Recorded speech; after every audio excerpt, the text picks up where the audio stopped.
Welcome to the Pencil Bob channel. I hope you enjoy my stories.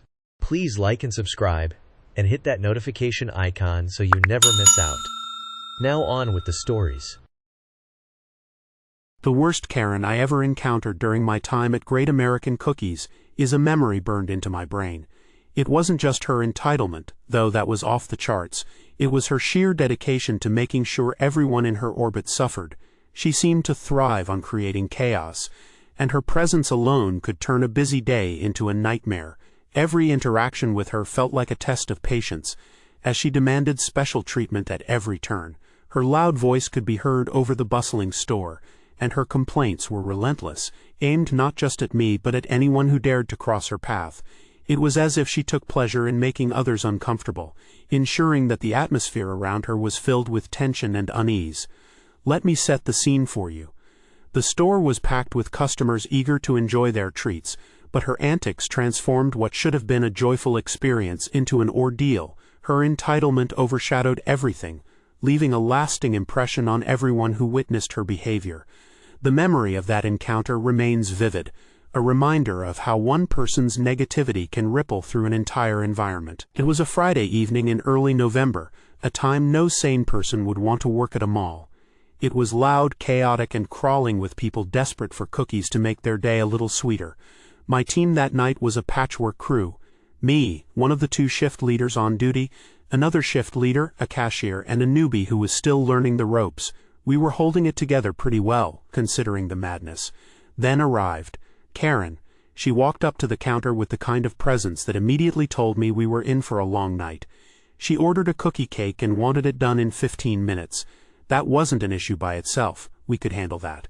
The problem started when she picked out one of the most elaborate designs in our catalog. The thing was a nightmare of frosting details, and the only person skilled enough to pull it off in that time frame was my fellow shift leader. "All right," I said cheerfully, hoping to keep things moving. "We'll have this ready for you in 15 minutes." Karen gave me a curt nod and wandered off, leaving us to scramble. I picked up the slack with the customers flooding our line while my shift leader got to work on the cake. 15 minutes felt like 15 seconds, but we managed to get the cake done just in time. It was still warm when Karen came back to pick it up. Newbie was the unlucky one who handed it to her. Karen examined it like she was inspecting a diamond for flaws, then said, "I want a frosting cup." Newbie froze. "A cup?" "Yes," Karen said, her voice dripping with impatience. "It's 50 cents, and it's just a scoop of frosting in a cup." Newbie looked confused.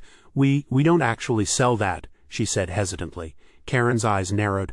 "What do you mean you don't sell it? It's not something we offer," Newbie explained, her voice trembling slightly. "Just our regular cookies and frosted cookies." "Are you serious?" Karen's voice rose, her impatience transforming into pure indignation. "What kind of cookie shop doesn't sell a simple frosting cup?" Newbie could only stare, caught between apologetic and terrified of the Karen's impending reaction. "Now, we didn't sell frosting cups. That was never a thing at our store." Newbie, flustered, turned to me for help. "I'm sorry," I said, trying to stay polite. "We don't sell cups of frosting." Karen's expression hardened. "Yes, you do. I've gotten it before. It's 50 cents. We don't have the cups for that," I explained.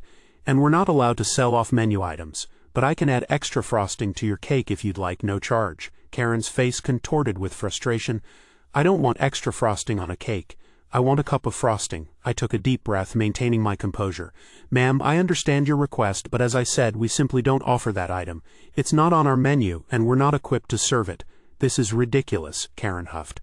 "I know for a fact I've bought it here before. Are you calling me a liar?" "Not at all," I replied, my patience wearing thin. "But our policy hasn't changed. We've never sold cups of frosting." "Perhaps you're thinking of a different store?" Karen's eyes narrowed dangerously. "I want to speak to your manager. This is unacceptable customer service." I sighed internally, knowing this situation was far from over. "I'm sorry, but I am the manager on duty. I've explained our policy, and I'm afraid I can't help you further with this specific request." Her face twisted like I'd insulted her entire family. "Are you serious? You're willing to ruin my son's birthday over a scoop of frosting?" I blinked, trying to remain calm. "Ma'am, I'm not trying to ruin anything. Don't talk to me like I'm stupid," she snapped, her voice rising in intensity. "This is ridiculous. I'm not leaving without my frosting cup." I took a deep breath, attempting to diffuse the situation. "I understand you're upset, and I apologize for any inconvenience. We just don't have the capability to provide a frosting cup. Karen's eyes flashed with anger. I can't believe this. You're really going to stand there and refuse to help me? I assure you we're doing our best to assist, I said, trying to keep my tone steady. We can offer extra frosting on your cake or cookies, but the cup of frosting isn't something we can provide. Her frustration was as she glared at me, clearly unsatisfied with my response. At that point, I realized there was no winning with her. If you choose not to buy the cake, we'll just cut it into slices and sell it to other customers. Honestly, we'd make more money that way. Big mistake. Her face turned red and she started yelling, demanding to see the manager. My fellow shift leader stepped in, trying to calm her down, but Karen wasn't having it. She planted herself right in front of one of our 2 registers, effectively halting our ability to take orders from other customers. It was chaos.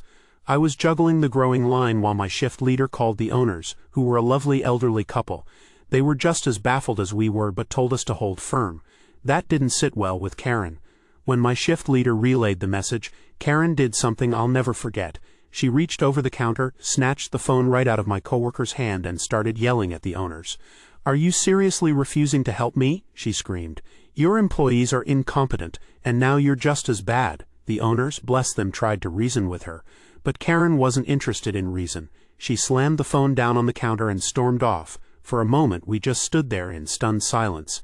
Then the owners called back, apologizing profusely for what we'd just endured. They told us to cut up the cake and hand it out to other customers, which we did.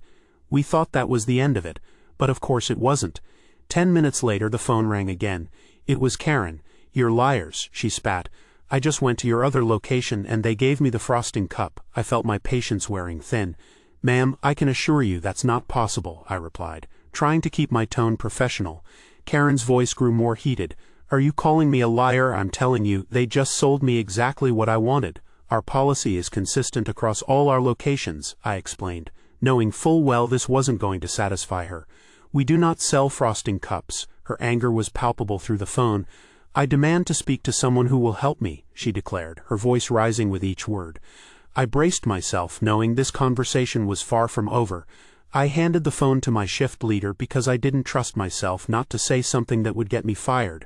My coworker demanded to know the name of the employee who supposedly gave her the frosting. Karen refused to answer, claiming she didn't have to prove anything to us.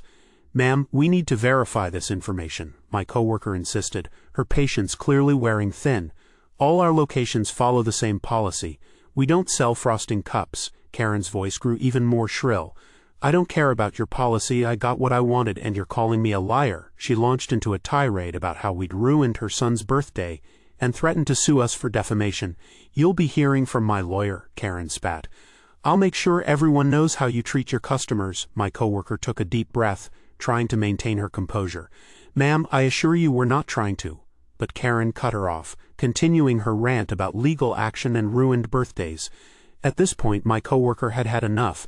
She hung up on Karen and blocked her number. "I can't believe she threatened to sue us for defamation," my coworker said, shaking her head in disbelief.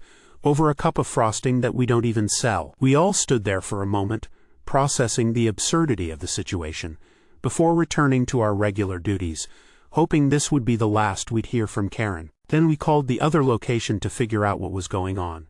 The employees there confirmed that Karen had shown up and been just as pushy about the frosting cup, but their shift leader also told her no, she had lied to us about getting what she wanted, just to stir the pot even more. We learned that Karen had created the same scene at the other store, demanding her frosting cup with the same intensity. Their shift leader had also refused her request, following the same company policy we had enforced. "She's lying," the other location's employee told us, confirming our suspicions. "No one here sold her a frosting cup. She's just trying to cause trouble." We exchanged knowing looks, understanding that Karen's fabricated story was nothing more than an attempt to manipulate us into giving her what she wanted. Her lie was transparent, and we weren't going to fall for it. Why she went to such lengths, I'll never understand. But the cherry on top of this disaster came from cashier. After everything had calmed down, he casually mentioned, "Oh, by the way, I know her. She's my bus driver." We couldn't believe it. We spent the rest of the night laughing about the absurdity of the situation, even though Karen had wasted over 2 hours of our lives.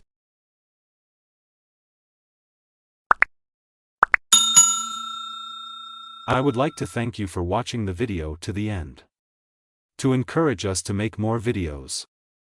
Please like, subscribe, comment, as well as share. Check out this other video if you haven't already.